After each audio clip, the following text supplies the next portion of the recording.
ukuthi bayivale namhlanje lencwadi mabe khona ngendawo bafuna ukuthatha umhlaba lo wami engubhekele mina. Why should everybody else speak and the king can't speak? We were in the hearings. More stronger things were said than what the king said. We have had the Boers declaring civil war. That anyone who touches our land, there will be blood on the floor. There is no view of the ANC that says we support the high panel. There is no such. The ANC will engage and engage with the king. The land question has become so key and so important. We can no longer not address this issue. Land expropriation without compensation. That's the big debate currently gripping the South African political landscape. Public hearings are currently underway. Yesterday, Zulu King Goodwill Zwelithini warned that none of the land held by his Ingonyama Trust will be taken away. He has vowed to protect the land under the Trust's custodianship. In February, a panel led by former President Kgalema Motlanthe proposed that the Trust's land be given to municipalities. But the Zulu King is having none of it. Meanwhile, the EFF and the Congress of Traditional Leaders today committed to working together.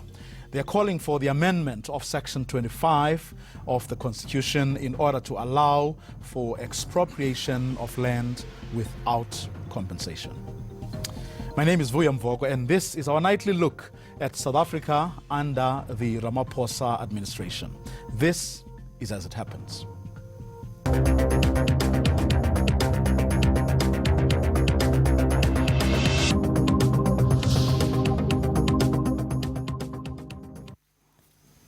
Well, my guest tonight on As It Happens is Zolani Mkiva, the Secretary General of Contralesa. Good evening, sir. Thanks very much for coming through. Well, let me start first before we get to the issues. A rather interesting thing we saw, you and the EFF sitting there together, a joint media conference. What's that all about?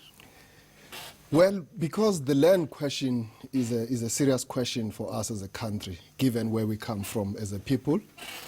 So the National Executive Committee of the Congress of Traditional Leaders took a decision to engage all the progressive formations in South Africa. So on the 11th of June, we met with the leadership of the EFF, and that meeting was a historic meeting in the sense that since the EFF was established, we have never had an opportunity to meet with them. We have been seeing them from a distance in terms of the things that they say and what they represent. And we wanted to meet with them, to compare notes, to tell them about the institution of traditional leadership so that they don't have a perception about the institution of traditional leadership. So they can hear from the horse's mouth on what we stand for.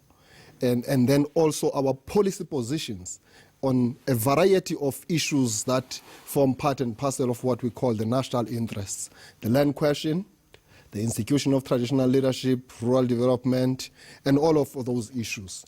So having met with them, surprisingly, we agreed on a number of things on these topics that I've mentioned. Before we get there, we are going to get into the detail of those issues. I'm finding it, brother, interesting because, I mean, traditionally, excuse the pun, but you've been closer to the ANC. In fact, at some point, some of you were even considering being some kind of, or a league of the ANC. So one would have thought that you would do what you did today with the ANC first, or have the relationships changed? There's nothing that has changed. Like I told you, that we decided to engage with all the progressive forces in the country. You are correct that for many, many years, Contralesa works very closely with the ANC, and we continue to do so. Just this Monday, on the 2nd of July, we met with the ANC national officials.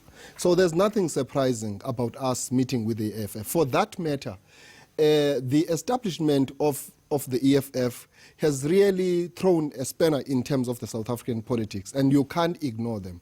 They have registered their presence in a very vigorous way in the country as well as in the institutions of state like the parliament. So their presence has even changed the whole engagement and the gestures of parliament. So they are there and they exist and they raise issues fearlessly, things that have not been raised in the past. So we felt that it is important that we interface with them so that they don't find themselves attacking us, not having afforded them an opportunity so that they can hear from us as to what we stand for. We feel it necessary that we take a responsible step to introduce ourselves to all of these organizations and have an opportunity to educate them about what we stand for.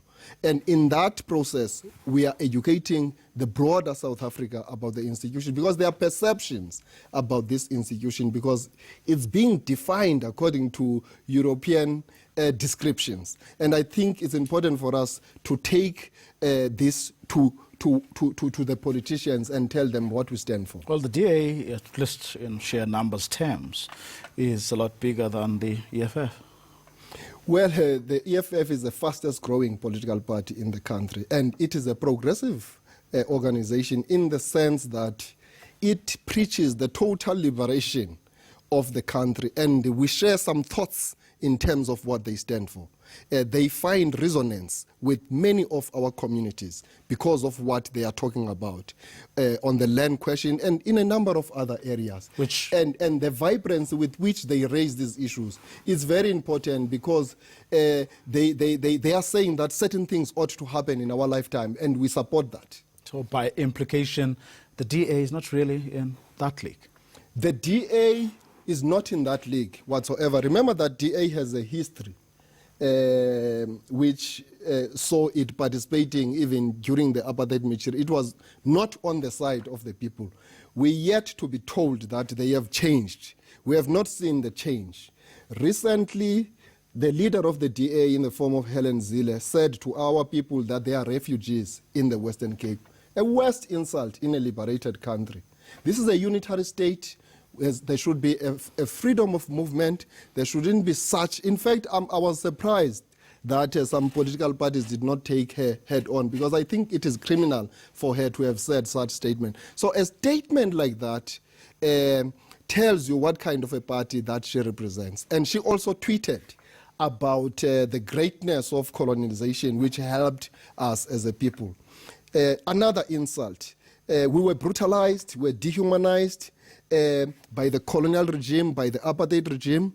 Millions of our people were killed over a period of more than 300 years.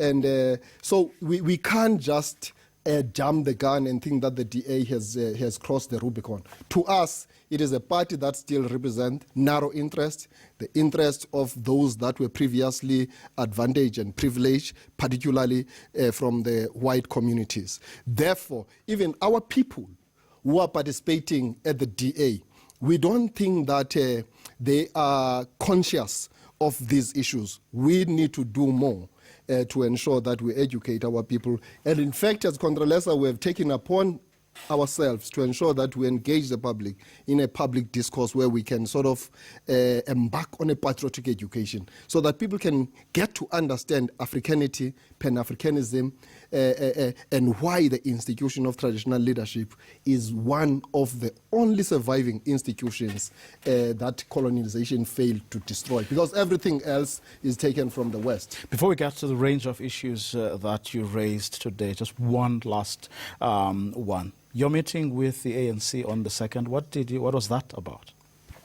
The land question was uppermost on the agenda of our discussions with them. But secondly, rural development was uppermost on that agenda because we are also saying the same message to the ANC that the offices of the Department of the Rural Development are in cities and towns. And yet the institution of traditional leadership is established with offices in rural areas. Why do you have offices located in Pretoria and send services via a remote control to rural areas? So the ANC is in agreement with us that they ought now to change the gear and consider what we are telling them, that capacitate the traditional councils and traditional authorities, empower them with resources and the budget so that they can help government to bring services closer to the people. And you will see service delivery much more quicker than centralizing everything in the cities and towns. Rural areas are inhabited by more than 30% of the population of the country. You need service delivery right on the doorsteps of where our people reside. Did they commit to that? About. Yes, there is an engagement in place with them, both as the ruling party as well as through their deployees in government.